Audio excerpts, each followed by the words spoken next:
Hey, what's going on everyone? This is iReviews back with another video, and today we're talking about iOS 27.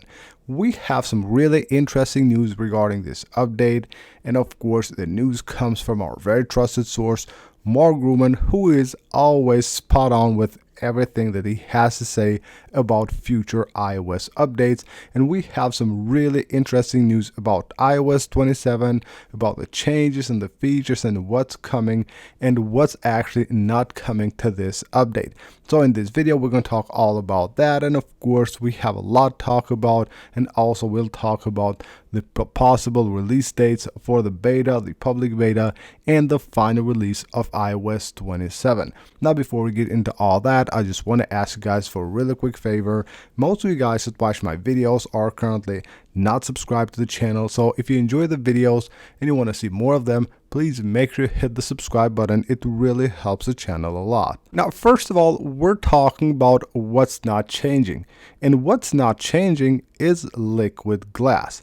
A lot of people have been hoping that Apple will actually just move on from liquid glass and just remove it on iOS 27 because of all the criticism that they have faced with this update on iOS 26.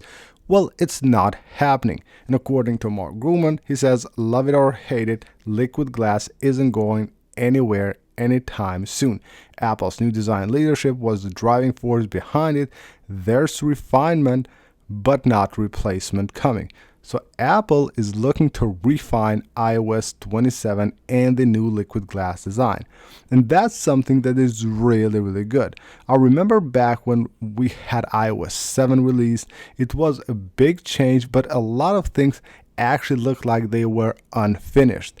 And of course, with the release of iOS 8, a lot of these things then improved. Just take a look at this here.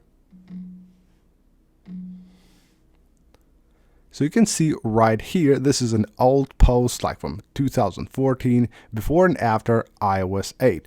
And you can see the differences here. This is the control center of iOS 7. Now it looked maybe cool coming from iOS 6 to this, but you can see how much better it looked on iOS 8. And you can expect something like this on iOS 27 as well. So there will be a ton of refinements on the liquid glass design that will make it much better, probably look much better, much cleaner, and a lot of things more visible, as of course a lot of users have actually been asking for that and have actually been complaining about a lot of the UI elements on iOS 26. So you can see right here basically the refinements that Apple has done from iOS 7 to iOS 8, and you can expect something similar to happen this time around as well. Now you can see right here, Mark Gurman says that the Apple's new interface design leader was the driving force behind liquid glass. And of course, the company is not dumping it and it's completely behind this design. Still refinements like after iOS 7. So of course, refinements are coming and you can expect a lot of change on liquid glass. That's what I expect to happen. But of course, not a total dump of liquid glass. And I really hope they don't do that because it's a great design. I really love it, even though with iOS 26 and all the new features that Apple has added to iPhone, of course, it looks like it's still under work and it's not finished, and it is not finished. It should be much better with iOS 27. Now what's really interesting and what it looks like is finally actually happening with iOS 27 is the liquid glass system-wide slider. Just like the one that we have on the lock screen for the lock screen clock, that might be coming actually to iOS 27. You can see right here, Apple has been working on a system-wide liquid glass slider for iOS 26 to adjust the levels of the liquid glass effect. They couldn't pull it off basically for engineering reasons. Apple is trying again for iOS 27. So just like the slider that we have on the lock screen, where it changes basically the effect of the liquid glass on the clock, and this is what I'm talking about here, this slider that will basically add more or less of the liquid glass effect. You can see this is liquid glass at maximum, and then right here it's basically just tinted with no liquid glass. So expect to get something like this that will work system-wide on iOS 27. Now again, according to Grumman, Apple is not going crazy with features this year around. They won't be adding a ton of new features. They mostly focus on refinements, most likely a ton of design refinements actually, a lot of stability improvements, and better battery life. But of course, there will be new features. There will be the new server, which most likely won't be coming on iOS 26, and it should be coming with iOS 27. The new Siri chatbot, which is basically a full AI assistant upgraded with deeper system integration. Calendar AI calendar, that's coming also to iOS 27, like smarter scheduling, automated event management, and all that. And there will be also a ton of new satellite features coming to iOS 27. We have talked about this on a previous video, so there will be basically a ton of new features for satellite, it will include things like support for 5G data, also increased functionality for maps and messages, all this via satellite without connectivity. The health app is also getting redesigned. It's getting new AI features and new AI health coach, which is really awesome.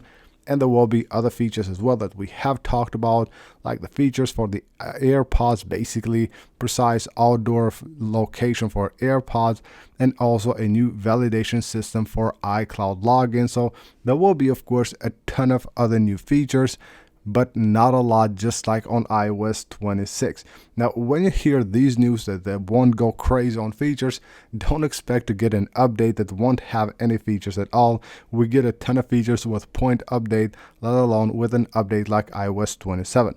There will be probably like 70, 80 new features, but not like big new features that will have to do a lot of work on them and then not focus on the refinements that Apple is actually making. There will also be new optimizations for the new rumored iPhone Fold, of course, side-by-side multitasking and all that, but we'll have to wait and see if that happens or not. So now let's talk about releases. When can we expect iOS 27? Well, of course, first of all, we will have to go through the betas. That will happen during the summer. WW26 is at the beginning of June. Most likely it will be the 8th of the June this year. It could even be the 1st June, but I think the 8th will most likely be the date that Apple will hold their event where they will present the new iOS 27, and of course later that day also release the first beta for iOS 27. Now usually the first couple of betas will go on a 2-week schedule, so if they release it on the 8th, the second beta will most likely be on the 22nd, followed by the third beta on the 13th, and then right on the 6th actually, and then right here on the 13th of July or the 14th should be the first public beta of iOS 27. That's what I think will happen, of course, based on the previous years. Then, of course, through the summer, we will go through the beta stages. And somewhere towards the middle of September, in my opinion, September 14th should be the date that Apple releases iOS 27 to the public. Really interesting, really excited about this update, and it's coming up really soon. We're like under 3 months away now from the release of the first beta. It's actually really exciting. So that's basically it for this video, guys. Hope you guys enjoyed the video. Smash the like button if you did, and of course subscribe for more videos, and I'll see you on the next one.